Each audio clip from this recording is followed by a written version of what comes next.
Puisqu'on a pas mal parlé de casserole ces derniers temps, c'est peut-être le moment de faire un petit point sur la tambouille électorale. Ça peut paraître un peu hors sol de se relancer dans des discussions de politiciens en pleine mobilisation sociale. Le problème, c'est que la période montre précisément l'avantage 1000 fois supérieur qu'a le camp qui occupe le pouvoir et les institutions. Il peut alors être bon d'anticiper les prochaines échéances électorales. Or, en partant divisée, la gauche n'a pas les moyens de battre dans les urnes la droite, ni même l'extrême droite. Dans cette perspective, et pour son premier anniversaire, la nouvelle Union populaire écologique et sociale caresse l'idée de se renouveler. Mais à chacun sa propre idée de ce que devrait être cet acte 2. Les discussions se concentrent notamment sur l'idée de faire une liste commune NUPES aux élections européennes de 2024. De manière à ce qu'aux prochaines élections européennes, eh bien, la NUPES confirme qu'elle existe et qu'elle pourra ensuite passer aux autres étapes. Les Insoumis veulent accélérer pour démarrer une campagne le plus vite possible. Mais tout le monde n'est pas aussi motivé, c'est rien de le dire. Et l'obstacle de taille s'appelle Europe Écologie Les Verts.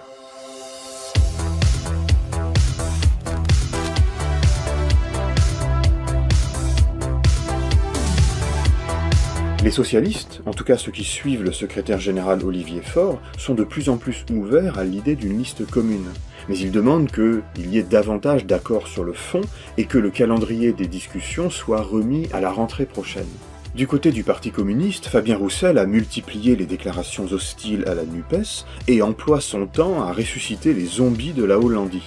Cette union, cette coalition des forces de gauche écologistes était autant un espoir, si ça nous permettait d'aller plus loin et de gagner, qu'un boulet si ce n'était vu que comme une alliance électorale qui devait nous forcer à faire une liste commune aux élections européennes, un candidat unique aux élections présidentielles. Mais les adhérents statueront sur l'idée d'une liste commune aux européennes lors d'une conférence nationale en octobre.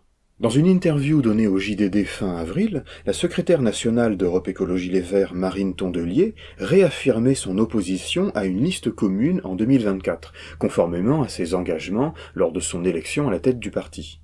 Mauvaise idée, la cohérence et le projet doivent primer, et des désaccords avec les insoumis et les communistes sur le rapport à la Chine, l'Ukraine, la défense européenne. On se souvient qu'elle a dénoncé à plusieurs reprises l'insistance des insoumis. Faut arrêter de faire les forceurs, en fait. On l'a dit, on l'a redit, on l'a re-redit. Maintenant, stop. On discute quand ils veulent de plein de choses. Les européennes, forceurs. c'est non. C'est la dernière fois que je le dis. Je pense que maintenant, c'est clair pour tout le monde. Oui, bon, moi, j'ai pas l'intention de forcer qui que ce soit. Quand vous avez 76% de nos sympathisants qui pensent qu'il faut une liste commune de la NUPES aux élections européennes, je pense que ma responsabilité, c'est d'essayer de convaincre les partenaires de la NUPES que c'est ce dont nous avons besoin. Cette union est en effet voulue par la majorité des sympathisants de gauche. Gérard Filoche en propose même une lecture de classe. Moi, je pars pas des bons hommes, si je peux me permettre. Je vous en prie. Je pars de la classe sociale qu'ils sont censés représenter. En 1936, le salariat, c'était quoi? Il était minoritaire. 9 millions de salariés. Aujourd'hui, le salariat, c'est 30 millions de salariés. 90% des actifs. Et la gauche, c'est l'expression du salariat. Avec ses nuances, il est pluraliste.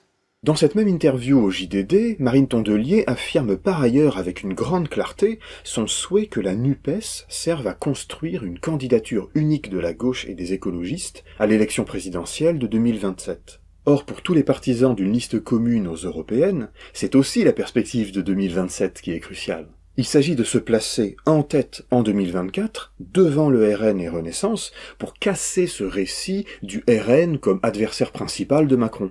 Je suis favorable à ce qu'à l'occasion des élections européennes, il y ait une liste unique. Pourquoi? Arriver en tête. Pourquoi? Pour créer une dynamique politique qui fait qu'en 2027, nous ayons un candidat commun et que nous gagnons. De nombreux élus verts font ce même raisonnement et poussent en interne pour une alliance en 2024. C'est Sandrine Rousseau ou Julien Bayou qui défend un oui à condition d'un accord sur le fond.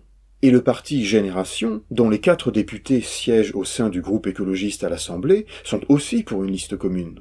Du coup, on ne comprend pas bien les arguments avancés par la direction d'Europe Écologie Les Verts pour éviter une liste commune. Une liste commune aux européennes aurait pour avantage d'augmenter considérablement le nombre total de sièges de la gauche. D'abord, parce qu'on ajouterait alors les voix des 2 listes qui ont été éliminées en 2019, faute d'avoir dépassé le seuil des 5% des voix. Dans une liste commune NUPES, viendraient en effet s'ajouter les voix du Parti communiste, plus de 500 000, ainsi que le beau score de la liste Génération, soit plus de 700 000 voix en 2019. Si on additionne tous les scores obtenus en 2019 par les partis de l'actuelle NUPES, on obtient 31,7%, ce qui aurait mis la gauche largement en tête. Ensuite, parce que, comme le montrait François Malocena sur Twitter, le scrutin des européennes et le mode de calcul des moyennes accordent une légère prime à une liste unique, plutôt qu'à la simple addition des scores des listes respectives. Cela ferait autour de 4 sièges en plus. Faire capoter la liste commune, c'est offrir tous ces sièges à la droite et à l'extrême droite. Bon, il n'est nul besoin d'être un grand analyste pour comprendre que c'est d'abord un intérêt boutiquier qui pilote la stratégie de la direction du parti écolo. Il y a les enjeux de financement et les enjeux politiciens. Faire 12-13% aux européennes, c'est se donner la possibilité de modifier les rapports de force au sein de la NUPES dans la perspective d'autres échéances électorales. Dans la façon de raisonner de ces gens-là, ça vous met en position de force pour négocier les listes d'union de la gauche au municipal de 2026. C'est ce genre de calcul tout à fait boutiquier dont les partis politiques professionnalisés sont absolument coutumiers, et donc les Verts partent dans ce calcul-là. Mais par ailleurs, les arguments avancés par la secrétaire nationale d'Europe Écologie Les Verts ne sont pas indépassables. Les financements et la proportion de sièges ? EELV ne veut pas être lésé alors qu'il a totalisé plus de voix que les listes réunies des Insoumis et du PS Place Publique en 2019. Or, au nom de la France Insoumise, Manuel Bompard ou Manon Aubry proposent que la répartition des sièges en 2024 se fasse en prenant en compte les scores de 2019. Europe Écologie Les Verts recevrait donc une garantie de conserver une bonne quantité de sièges, et la tête de liste leur est même proposée. Sur les désaccords de fond, les écolos citent les sujets internationaux et surtout les enjeux européens.